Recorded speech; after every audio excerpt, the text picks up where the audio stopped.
நெல்லை டக்கரம்மாள்புரம் பகுதியில் நடந்து வரும் மனிதநேய மகத்துவ கிறிஸ்துமஸ் விழாவில் முதலமைச்சர் மு க ஸ்டாலின் உரையாற்றி வருகிறார். அதனை தற்போது பார்க்கலாம். துறை சார்ந்த நண்பர்களே,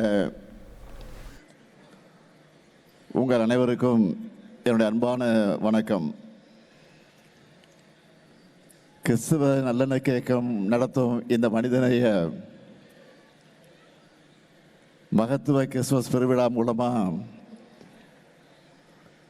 உங்கள்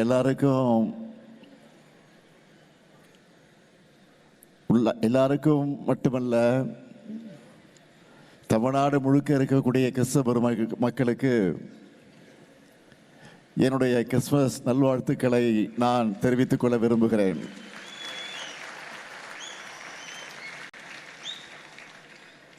இந்த விழாவை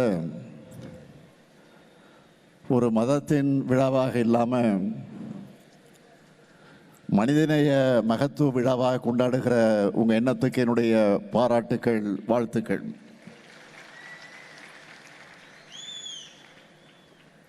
எந்த ஒரு விழாவையும் பிரம்மாண்டமாக நடத்தி அசத்தி கொண்டிருக்கக்கூடிய நம்முடைய பாசத்துக்குரிய இனிக்கு இருதராஜ் அவர்கள் திருநெல்வேலியை நோக்கி தமிழ்நாட்டையே திரும்பி வைக்கக்கூடிய அளவுக்கு இந்த விழாவை பிரம்மாண்டமாக நடத்திக்கிட்டு இருக்காரு. எல்லாரும் ஒற்றுமையாக ஒருவர் மீது ஒருவர் அன்போடு இருக்கணும்னு நினைச்சுதான் கடந்த 15 ஆண்டுகளாக இப்படிப்பட்ட சமத்துவ விழாவா கிறிஸ்துமஸ் நிகழ்ச்சிகளை சகோதரர் இனிகோ இருதராஜ் அவர்கள் தொடர்ந்து நடத்தி கொண்டிருக்கிறார். அதனால தான் இந்த அமைப்போட பேரையே கிறிஸ்துவ நல்லெண்ண அமைப்புன்னு வச்சிருக்காரு. அவருக்கும் அவருடைய நல்லெண்ணக்கத்துக்கும் என்னுடைய வாழ்த்துக்கள், பாராட்டுக்கள்.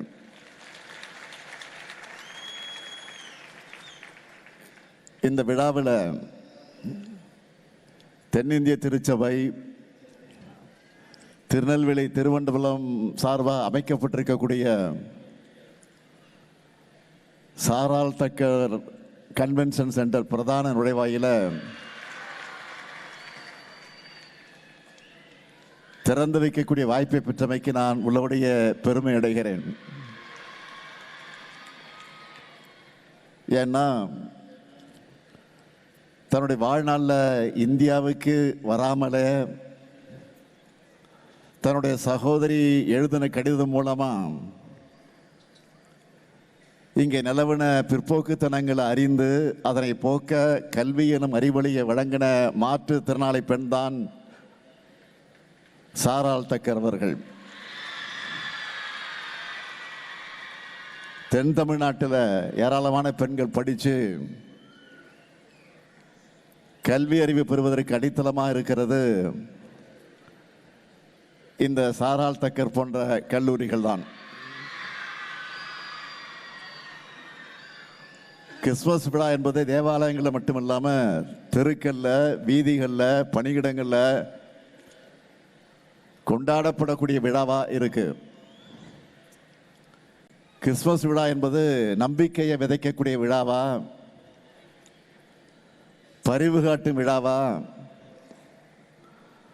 அமைதிக்கு வழிகாட்டும் விழாவா, மகிழ்ச்சியை கொண்டாடும் விழாவா இருக்கு. அதனால தான் மதங்களை கடந்து அனைத்து மக்களும் கிறிஸ்துமஸ் நாளில் வாழ்த்துக்களை பகிர்ந்துக்கிறாங்க. அன்பு நெறியை பண்பு நெறியா வளர்த்தெடுக்கிறது தான் கொண்டாட்டங்களோட அடிப்படையாக இருக்கணும். வெறுப்புணர்ச்சி என்பது பாவங்களைத்தான் செய்ய தூண்டும். ஆனால் அன்பு என்பது அத்தனை பாவங்களையும் போக்கும். அப்படிப்பட்ட அமைதியான அன்பான சமுதாயத்தை, சகோதரத்துவ உணர்வுமிக்க சமுதாயத்தை கட்டமைக்க வேண்டிய கடமை நம்ம எல்லோருடைய கடமையாக அமைந்திருக்கிறது. இதுதான் இன்றைய இந்தியாவுக்கு தேவை. இந்துக்களும் முஸ்லிம்களும் கிறிஸ்துவர்களும் ஒரு தாய் வைத்து பிள்ளைகளாக வாழணும். அதுக்கு இது போன்ற விழாக்கள் துணை நிற்கணும். எங்களுடைய அன்பிற்குரிய இனிய சகோதரர் பீட்டர் அல்போன்ஸ் அவர்கள் பேசும்போது சொன்னார், எண்ணிக்கையில் அதிகமாக இருக்க பெரும்பான்மையினர் எப்பவுமே சிறுபான்மையினர் நலனை அவங்களோட மாண்பை போற்றி பாதுகாக்கக்கூடியவங்க தான். மதச்சார்பின்மை மதநலக்கத்தை விரும்புகிறவங்க உங்களுக்கு துணையா பாதுகாப்பாளனாக இருக்கும். இனி செல்லும் இடமெல்லாம் செய்தி. தந்தை டிவியின் வாட்ஸ்அப் சேனலை ஃபாலோ பண்ணினா செல்ல இருக்கும் இடமெல்லாம் செய்தி. இதோ QR கோட் இப்பவே ஸ்கேன் பண்ணுங்க, ஃபாலோ பண்ணுங்க.